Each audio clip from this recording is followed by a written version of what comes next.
Hey, what's up, Internet? It is the end of the third day here in Archnemesis League, and we got quite a bit done today. Gear-wise, we got into a Viridi's Vaal setup. These are going pretty cheap at this point already. Not a whole lot of Totem Boys, especially Spell Totem Boys this league, so I think I paid like 25 Chaos for this, and as of the time you watch this, it's probably even cheaper than that.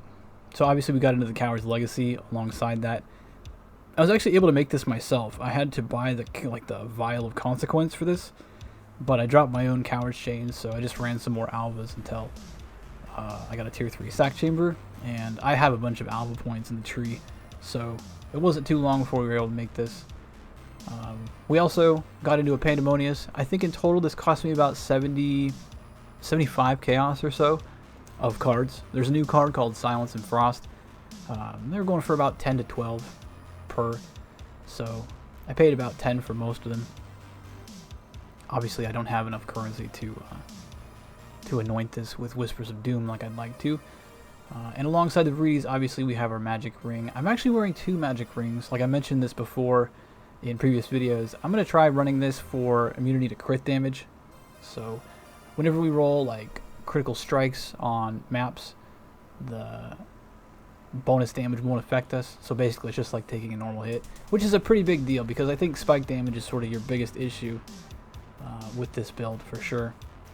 So we'll run it. We'll see how it feels after a while. I haven't really changed my other rare pieces.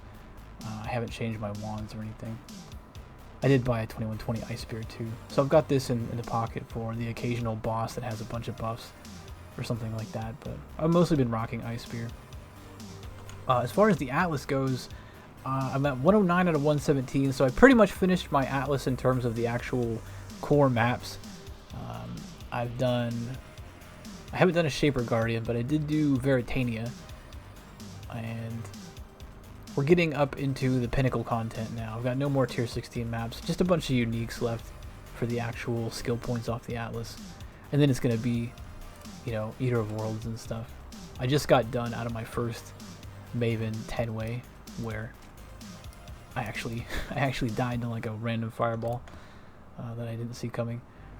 But let's do a walk and talk in like a random here, fairly easy tier 16 Ashen Wood, so you can see what the build looks like with this level of gear. Surprisingly cheap this league. I guess it's not that surprising to get into this level of gear since there's not nearly as many people playing Spell Totem. And as far as the map clearing goes, I feel like this is a pretty decent performance for how much I paid for this gear set so far. Because I've actually not had amazing luck this league. I did have like the early Exalt, which was nice. I haven't dropped one since. I've dropped a Cold Iron Point. I do have a 6-link Lionized Vision, the chess piece, that looks like it might go for 4 to 5 exalts. Nobody's whispered me about it yet, but that would be a nice little bump. But in general, I think I've put like 3 exalts total of actual currency and trade into this character, and we were able to scoot all the way through to tier 16s. Definitely a little bit harder than before, I have to say. Some things actually just feel different to me, and I don't know how much of that is the patch or not. Like harvest mobs this league have been really a thorn in my side, to the point where once I rolled my medium clusters and I didn't need it as much, I actually just unspec'd the harvest nodes because I was getting a little bit tired. I was dying occasionally to these really nasty harvest packs. So here you can see like the single target on the tier 16 boss is like, okay, Maven's here, so she's keeping him alive a little longer, but it's not terrible. It's not that impressive. Before, this would probably feel a lot worse considering like we're in a Viridi's and a Coward's Legacy and Pandemonious, but all that stuff together is actually not that expensive anymore. So in that context, I don't feel that bad about it. I do kind of feel like, however, I don't know how excited I would be to continue to put like a lot of currency in, right? To pay for like really high-end wands, or maybe try to figure out how to slip into a what's it called? The Annihilating Light, I think it's called. the staff from the new guy. It's like deal triple elemental damage, but you know, you have like a big resist penalty or something like that. I'm gonna do this metamorph real quick just so you guys can see what Ice Spear looks like. And hopefully I don't get ganked by this metamorph. Can't really see what he's doing. The funny part is it's actually easier to see when there are things around the target, because then the sniper's mark stuff just redirects to nearby enemies and not into a big perfect circle that blocks everything. So yeah, that would have taken a lot longer with Freezing Pulse, for sure. It's been handy for map bosses where I have, you know, I've had to roll like corrupted maps to get completion, and they had like, you know, 70% maximum life plus spell suppression or something like that, and they were just going to be really tanky with Maven hanging around. So I would just swap into Ice Spear really quick, and I didn't have too much trouble with them. Yeah, all told, we're at like 92 with like 11 deaths with the one I just took in the Maven, which is like okay, but it feels like a little bit more than I'd like. Defensively, the game, or the build feels like it's slipping a little bit behind, I guess. I think anybody who's played it recently knows what I'm talking about. But it's not terrible, right? Like, we're on day 3, our Atlas is done, we're preparing this fight Pinnacle content.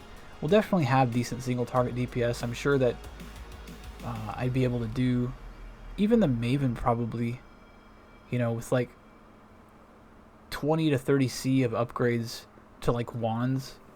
I'd probably be fine using Ice Spear and killing Maven, even if it wouldn't be like perfect. But as far as would I feel like investing, you know, 30 to 40 to 50 exalts like I have in the past into Freezing Pulse, I'm not sure that's the case anymore. I'm gonna feel it out a little bit longer, and I'll you know, keep you guys updated with how it feels. But it does feel like more and more, this is probably going to be more of a something I don't mind telling people, you know, you should league start this, but not something that it used to be where I was excited to just pump a lot of currency into it and really min-max it. I feel like Siege Ballista is starting to take over that role for me. So much so, I'm looking forward to making my Siege Ballista character, because I really like the ability for it to scale its single target, especially when, if you need more, you swap in a barrage and your life is a lot easier for these big bosses. I'm not really looking forward to fighting like Searing Exarch with Ice Spear, just because I know whenever he doesn't have ads, I'm just gonna see a big white circle of Ice Spears from Sniper's Mark. And I'm considering not even doing that. I'm considering just, you know, finishing up what I'm doing here and just going ahead and starting my Siege Ballista character. I'll probably decide that tomorrow. But it's, you know, I mean, it's kind of a weird evaluation. Like, I'm happy with how much it cost and how much progress I got, but I feel like I'm not happy with how much I would have to invest to you know, feel really good in terms of like Pinnacle content. That feels like it's slipping away from me in terms of enjoyment. So I don't know, it's still good as a league starter, but maybe not something I'm going to play next league. We should probably talk about the Atlas skill tree real quick, because this is the other thing I think I get the most questions about. As I mentioned, I spec'd out of Harvest. I still have this Harvest up here. I just haven't taken the time to pull those out. I ran out of unmaking orbs earlier, and I think I've got a few more, but it's not that important. When I pulled these out, though, I spec'd into the Abyss line and this Abyss line, like I mentioned in the previous video. And I have a bunch of Harbinger stuff now. All 3 of these Harbinger wheels for making Harbinger bosses, giving them a lot more cooldown and minions, and then forcing a Harbinger onto every map. So I've got the Shrine stuff, I've got the Harbinger stuff, the Abyss stuff, I have Alva things, I've got Heist points. So I'm pretty close to where I'm going to want to test. I basically just need to get into the beyond stuff. I may have to pull some points out of either Heist or Alva when I get there. I just need to do some more currency farming, whether it's for this character or for Siege Ballista. I'm not ready to drop the Heist points. I'd really like to collect more, contracts and blueprints and stuff. If I sell my Lionized chest, and it does actually sell for like, 5 exalts. I think I have it up right now. This thing. I may just go ahead and make my Siege Ballista character instead of trying to fight like Searing Exarch or Eater of Worlds with this character. If I'm going to... I guess I'm not dying that frequently, but the way it feels, like if I'm going to have that experience, I'd rather just do that on the Siege Ballista and know exactly what I'm going to get when I continue to pump currency into it. That's kind of how I feel about it. So, the Fortune Favors the Brave strategy is coming pretty shortly here. And then it's just going to be some currency, and I'll probably switch over to Siege Ballista pretty soon. But this... I don't know if it's like I'm not going to update the guide anymore after this league, but I feel like Freezing Pulse is in we're in the sunsetting phase of Freezing Pulse totems, I think. Unless something happens the next league where they, do a big totem overhaul and we got to reevaluate all that again. I'm not sure, but at the moment, it's definitely good for how cheap the gear is, but I think if you want something beyond a map farmer,